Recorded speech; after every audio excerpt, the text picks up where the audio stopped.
Hello दोस्तों, कैसे हैं आप लोग।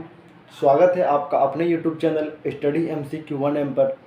आज जो हम देखने वाले हैं परसेंटेज की क्लास दूसरी देखेंगे। इससे पहले हम परसेंटेज का एक क्लास करवा चुके हैं। अगर अभी तक आप नहीं देखे हैं तो बेसिक कंसेप्ट देखने के लिए ज़रूर आप पहली क्लास देखिएगा, तब आपको दूसरी क्लास आसानी से समझ में आएगी। चलिए तो शुरू करते हैं आज की क्लास। अगर आप चैनल पे नए व्यूवर्स हैं तो चैनल को सब्सक्राइब कर लीजिएगा और शेयर अपने दोस्तों में भी कीजिएगा। चलिए शुरू करते हैं आज की क्लास बिना देरी किए हुए। क्वेश्चन है, दो संख्या किसी तीसरी संख्या से क्रमशः 20% एवं 25% कम है, तो पहली संख्या दूसरी संख्या से कितना प्रतिशत अधिक है। कल हम बताए थे कि जब इस प्रकार का सवाल रहे तो पहली हमें तीसरी संख्या जब मालूम न रहे तो तीसरी संख्या को हमें 100 मानना है। तीसरी संख्या अब 100 मान लिए। अब कह रहा है कि दो संख्या तीसरी संख्या से 20% कम एवं 20% एवं 25% कम है।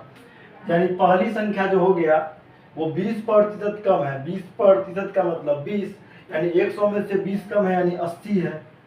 और दूसरी संख्या जो है वो 25% कम है यानी 75 है। अब जो हम बात कर रहे हैं तो अब कह रहा है कि पहली संख्या दूसरी संख्या से कितना प्रतिशत अधिक है। पहली संख्या दूसरी से कितना अधिक है, दूसरी से 5 ना अधिक है, तो दूसरी से। अब देखिए किसके विषय में पूछा गया, तो पहली के विषय में पूछा गया। किसके रिस्पेक्ट में पूछा जा रहा है, तो दूसरी के रिस्पेक्ट में पूछा जा रहा है। दूसरी को हम नीचा में रखेंगे। अब प्रतिशत में बदलने के लिए हम 100 से गुना कर देंगे। 5 से हो गया 15, और 15 से 5 दिया 15, 20 पंचे 100, यानी 20/3। इसको अगर हम भाग देंगे तो पूर्णांक में हो जाएगा 6.2/3%। 6.2/3% आ गया होगा आपको जरूर समझ में। चलिए क्वेश्चन अगला देखते हैं हम। चलिए अब कुछ इंपोर्टेंट पॉइंट देख लें। ये बेसिक बातें थी, इससे भी हम बेसिक बात कर लें जो आपको आगे प्रॉफिट लॉस में भी काम आएगा, लेकिन परसेंटेज में भी उसका काम आता है। जैसे मान लीजिए ये है MRP। MRP का मतलब क्या होता है, मैक्सिमम रेट प्राइस, यानी कि MRP को हम कह सकते हैं अंकित मूल्य। अंकित मूल्य यानी जो है आप देखते होंगे डब्बा सब पर लिखा होता होगा MRP। MRP का मतलब हुआ किसी डब्बा पे अगर 80 रुपया लिखा है तो 80 रुपया से अधिक में वो जो है दुकानदार बेच नहीं सकता है, क्योंकि वो मैक्सिमम रेट प्राइस हो गया। उससे अधिक में वो बेचेगा तो वो कानूनन जुर्म है। इसी को MRP को अंकित मूल्य कहते हैं, सूची मूल्य कहते हैं, सूची मूल्य भी कहते हैं, छापा मूल्य भी कहते हैं। याद रखिएगा, छापा मूल्य भी कहते हैं। MRP को सूची मूल्य, छापा मूल्य, अंकित मूल्य इसी को कहते हैं। अब हम बात कर लें CP। CP यानी कॉस्ट प्राइस। CP को हम क्या कहते हैं, क्रय मूल्य। CP को हम कहते हैं क्रय मूल्य। CP को ही क्रय मूल्य कहते हैं। अब एक होता है SP। SP बोला नहीं समझिएगा, SP का मतलब हुआ सेलिंग प्राइस। सेलिंग प्राइस मतलब विक्रय मूल्य। विक्रय मूल्य। अब इसमें हम बात कर लें प्रॉफिट। प्रॉफिट, प्रॉफिट का मतलब क्या होता है, लाभ। प्रॉफिट का मतलब होता है लाभ। वही हम बात कर लें तो लॉस। लॉस का मतलब क्या होता है, लॉस का मतलब होता है हानि। अब देखिए हम बारी बारी सबका समझेंगे। MRP मतलब हुआ, आप देखते होंगे कहीं पर जाते होंगे तो कोई सामान खरीदते हैं मान लीजिए, तो उस पर MRP लिखा रहता है 400 रुपया और आपको मिल जाता है समझ लीजिए कि वो 250 में ही। तो 250 में ही मिला तो वो आपको जो है वो अपना MRP से घटा करके बेच रहा है, यानी उसमें उसको फायदा ही है, ये नहीं है कि वो उसको घाटा लग रहा है। इसलिए कहीं पर जो वो लिखा रहता है वही दाम होता है MRP, यानी अंकित मूल्य, सूची मूल्य, छापा मूल्य। अब हम बात कर ले क्रय मूल्य, यानी CP सेल कॉस्ट प्राइस जो है क्रय मूल्य, जिसमें हम वस्तु को खरीदते हैं। कहीं दुकान के पास जाते हैं, हम कोई चीज़ खरीदते हैं, उससे हम कहते हैं क्रय मूल्य यानी कॉस्ट प्राइस। अब हम बात कर लें विक्रय मूल्य। तो विक्रय मूल्य जैसे हम कोई कलम खरीदें 5 रुपया में खरीदें, या कोई भी चीज़ जो बेचने वाले हैं, कोई भी चीज़ हम लोग खरीदते हैं 10 में खरीदते हैं और 15 में बेचते हैं, तो जो 15 में बेचे वो हो गया मेरा विक्रय मूल्य, और 10 में जो खरीदे वो हो गया मेरा क्रय मूल्य। वहीं पे अगर हम बात कर लें प्रॉफिट, प्रॉफिट मतलब लाभ। अभी तो कई ऐसे इंसान हैं जिसको लाभ निकालने नहीं आता। जब लाभ उसको बोलेंगे निकालने के लिए, जो लड़के हैं जब पढ़ते लिखते हैं उसको बोलेंगे लाभ निकालने, तो क्या करेंगे, वो लाभ का फॉर्मूला लिखेंगे। लाभ बराबर क्या होगा भाई, करे मूल माइनस बिक्रे मूल होगा कि बिक्रे मूल माइनस करे मूल होगा। वो ये इस भूल में रहते हैं कि पता नहीं इसमें क्या होगा। लेकिन अरे बुर्बक ये काहे लगाते हैं, दिमाग वो लगाना छोड़ दीजिए। लाभ का तो सिंपल सी बात है।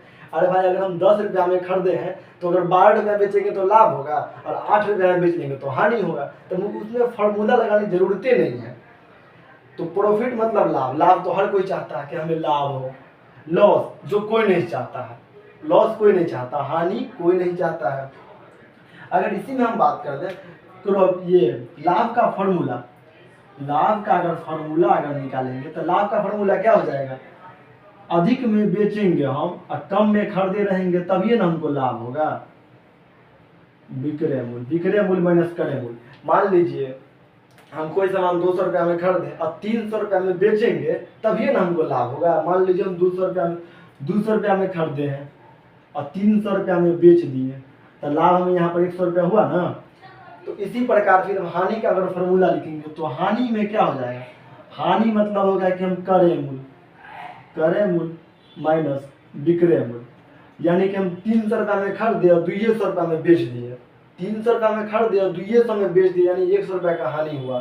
तो ये हम पांचों समझ लिए बिंदु बाय बिंदु। एमआरपी का मतलब भी समझ गए होंगे आप, सीपी यानी कॉस्ट प्राइस का मतलब भी समझ गए होंगे, एसपी यानी सेलिंग प्राइस का मतलब भी समझ गए होंगे, प्रॉफिट मतलब लाभ का मतलब भी समझ गए होंगे, और लॉस मतलब हानि का मतलब भी समझ गए होंगे। चलिए आगे बात करें।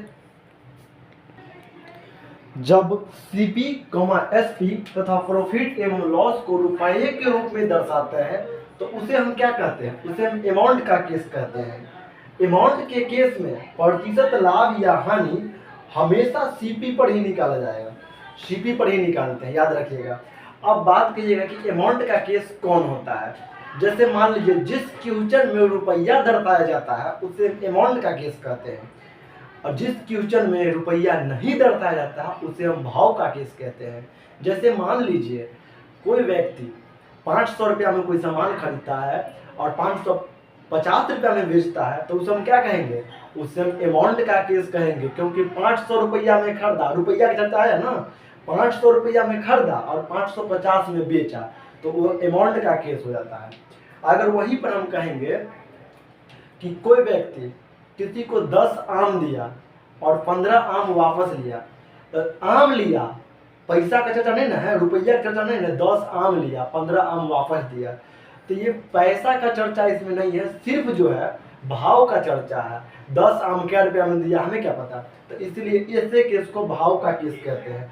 अब वही में रहता है कि 10 आम 20 रुपया में लिए, तो देखिए फिर यहाँ 10 आम 20 रुपया में लिए, अगर रुपया आ गया तो समझिए कि क्या होगा, ये अमाउंट का केस हो गया। तो अमाउंट का केस अगर रहेगा तो मान लीजिए अगर हम प्रतिशत लाभ निकालेंगे, अगर हम प्रतिशत लाभ निकालेंगे तो प्रतिशत लाभ का फॉर्मूला हो जाएगा लाभ बट्टा में सीपी। सीपी मतलब समझते हैं ना, कॉस्ट प्राइस यानी क्रय मूल्य, और गुणे में क्या हो जाएगा 100%। ठीक है। फिर इसी प्रकार अगर हानि का पदन रहेगा, हानि प्रतिशत, तो हानि प्रतिशत में भी वैसे ही लिखेंगे हानि बट्टा में सीपी गुणे 100%। ये याद रखना है। ठीक है। अगर इसी में अगर हम बात कर ले, चलिए अमाउंट का केस अगर हम बात कर लें, जैसे मान लीजिए आप कोई वस्तु सीपी यानी क्रय मूल्य 500 रुपया में खरीदते हैं, ठीक है। अगर उसको एसपी यानी सेलिंग प्राइस यानी बेचते हैं आप उसको 550 रुपया में, लाभ कितना हुआ, तो लाभ हुआ यहाँ पर 50 रुपया। कितना लाभ हुआ, 50 रुपया। तो इसको हम कैसे निकालेंगे, प्रतिशत लाभ बराबर लाभ बट्टा में सीपी गुणे 100%। अब देखिए लाभ कितना है, लाभ है 50 रुपया, तो 50 बट्टा में सीपी कितना है, सीपी है 500 और गुणे में क्या है 100। 50 दाही के 500, 10 से 10 मरतबे और प्रतिशत था यहाँ, यानी कितना प्रतिशत लाभ हुआ, 10% लाभ हुआ। आ गया होगा आपको समझ में निश्चित। चलिए आगे हम बात करते हैं, आसानी से आपको समझ में आ गया होगा। इसको जरूर छाप लीजिएगा। जब सीपी, एसपी तथा प्रॉफिट एवं लॉस को वस्तु के रूप में दर्शाते हैं, अगर हम वस्तु के रूप में दर्शाते हैं, बताए थे हम, जैसे कोई आम 10 आम 20 आम, रुपया नहीं दर्शाते हैं, वस्तु के रूप में दर्शाते हैं, तो उसे हम भाव का केस कहेंगे। क्या कहेंगे? भाव का केस कहेंगे। और भाव के केस में प्रतिशत लाभ या हानि एसपी पर निकालते हैं, यानी सेलिंग प्राइस, विक्रय मूल्य पर निकालते हैं। इस स्थिति में प्रतिशत लाभ का फॉर्मूला हो जाएगा लाभ बट्टा एसपी गुणे 100%। हानि का हो जाएगा हानि बट्टा एसपी गुणे 100%। ठीक है, आसानी से आपको समझ में आ गया होगा। अभी हम देखे थे सीपी वाला, अभी आ गया एसपी वाला, क्योंकि अब एग्जामिनर भी तेज हो गया है। पहले सीपी पर पूछते थे, अब जो है वो एसपी पर पूछ देते हैं, और तुम डायरेक्टे बोल्ड हो जाओगे अगर नहीं ठीक से पढ़ोगे तो इसलिए ठीक से पढ़िएगा, तभी समझ में आएगा। और एग्जाम में क्या है, देगा भाव का केस, और वो सीपी वाला भी एक ऑप्शन घुसिया देता है, चुट से मारिएगा आप सीपी वाला, लेकिन वहाँ गलती हो जाएगा। इसलिए जरूरी है आप दोनों को ठीक से ध्यान से देख लीजिए। चलिए इस पर हम 1-2 क्वेश्चन कर लेते हैं ताकि आपको समझ में आ जाए। क्वेश्चन है 10 वस्तु का विक्रय मूल्य 15 वस्तु के विक्रय मूल्य के बराबर है, तो इस व्यापार में प्रतिशत लाभ या हानि ज्ञात करें। अब सबसे पहले आपको ये पता होना चाहिए कि ये अमाउंट का केस है, यानी रुपया वाला केस है या भाव का केस है। तो इसमें आपको कहीं दिख रहा है कि रुपया का चर्च है, रुपया कहीं पर लिखल कहीं पर नहीं है, यानी ये अमाउंट का केस नहीं है। ये किसका केस है? ये भाव का केस है। तो इस स्थिति में हम क्या करेंगे, सबसे पहले आपको ये भी पता नहीं है कि इसमें लाभ हुआ कि हानि, क्योंकि यहाँ पूछ रहा है इस व्यापार में लाभ या हानि प्रतिशत ज्ञात करें। आपको पता है कि लाभ हुआ है कि हानि? नहीं पता है। देखिए सबसे पहले यहाँ क्या है, 10 वस्तु का क्रय मूल्य, यानी सीपी 10 हो गया, और 10 वस्तु का क्रय मूल्य 15 वस्तु के विक्रय मूल्य के बराबर है।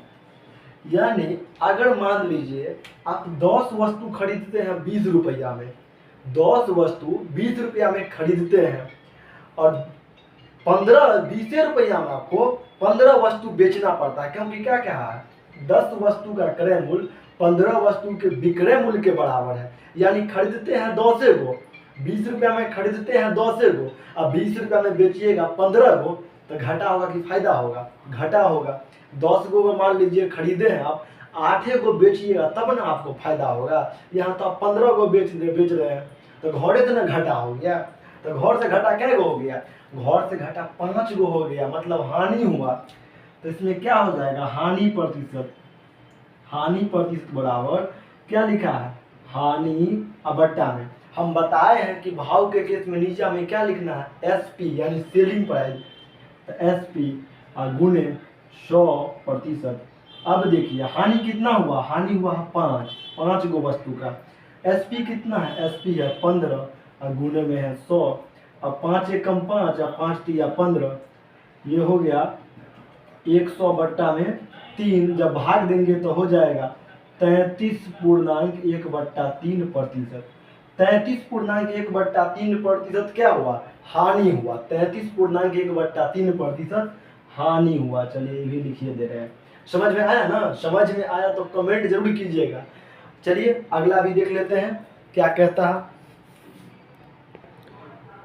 अब देखिए क्वेश्चन क्या है, राम के 12 आम का क्रय मूल्य, राम के 12 आम का क्रय मूल्य यानी सीपी क्या हो गया 12, राम के 12 आम का क्रय मूल्य 8 आम के विक्रय मूल्य के बराबर है, यानी एसपी क्या हो गया 8 आम के विक्रय मूल्य के बराबर है, तो उसका लाभ या हानि प्रतिशत ज्ञात करें। अब ध्यान दीजिए, ये गलती होगा, समझिए कि आप लोग कुटाई भी जरूरी है।